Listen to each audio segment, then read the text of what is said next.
तो उससे पहले जैसा हमारे गुलाम रब्बानी साहब फरमाया कि सेक्युलरिज्म वर्ड नहीं था, लेकिन आर्टिकल 25 से 28 तक था, यानी आपको राइट टू रिलीजन था। तो इससे आपको पता चलेगा सेक्युलरी मुल्क था, हर रिलीजन को अपनी अपनी आज़ादी है, मतलब सेक्युलर।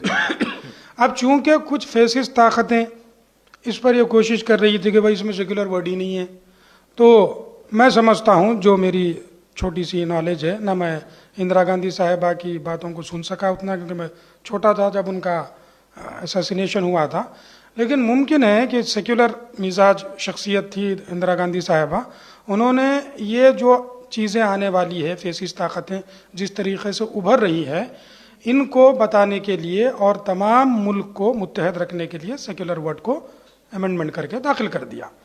अब उसके बाद फिर सुप्रीम कोर्ट ने भी कई अपने जजमेंट्स में ये कहा कि भाई ये बेसिक स्ट्रक्चर के दायरे में सेक्युलरिज्म आ जाता, ठीक है, अमेंडमेंट के बाद क्यों ना आया हो, लेकिन अब ये हमारे बेसिक स्ट्रक्चर में आ गया है। अब ये सेक्युलरिज्म को निकालना तकरीबन नामुमकिन की तरह है। फिर भी जैसा कि फरमा रहे कि जो है हमारी अगर ताकत पार्लियामेंट में ज़्यादा है तो हम इसको हिंदू राष्ट्र घोषित कर देंगे। मैं अक्सर सवाल हमारे तमाम जो भी सुनने वाले हैं उनको मैं बोलता हूँ, कल हम 300 मुसलमान सीट ला लिए तो हम क्या इसको मुस्लिम राष्ट्र बना लेंगे? बना सकते? नहीं बना सकते।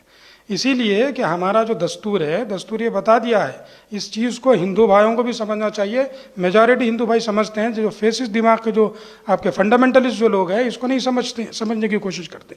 हिंदू ज़्यादा रहते हैं इसलिए इसको हिंदू राष्ट्र बना दिया जाए, ऐसा नहीं है मेरे भाई।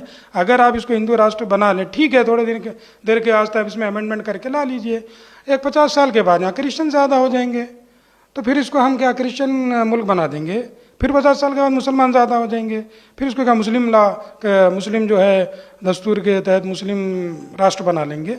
ये आपको समझना चाहिए, जो हमारे दस्तूर जो बनाए थे हमारे फोर फादर्स समझ लीजिएगा, तो उन्होंने सेक्युलरिज्म की पैरवी की, इंदिरा गांधी ने सेक्युलरिज्म की पैरवी की, सुप्रीम कोर्ट के तमाम लोगों ने पैरवी की, और इसमें ज़्यादातर हिंदू ही थे। सुप्रीम कोर्ट के अगर जजेस को मान लिया जाए, इंदिरा गांधी को ले लिया जाए, या फिर जो कमेटी हमारी कॉन्स्टिट्यूशन की बनाने की थी उसमें एक मुस्लिम साहब थे, बाकी सब हिंदू थे, तो ये तमाम लोग तो सेक्युलरिज्म को उस ओपिनियन को हम लिए हैं। तो जब हिंदू राष्ट्र क्यों नहीं बना? तो इससे आपको समझना चाहिए, हिंदू भाइयों को ये समझना चाहिए कि अगर आप इसको आज हिंदू राष्ट्र बना लेंगे तो कल कोई भी मजहब अगर ताकतवर हो जाए तो फिर आपके कुछ लोग कुछ माइनॉरिटीज़ को तकलीफ दे रहे हैं तो फिर मुमकिन है उसका बदला फिर निकाला जाएगा।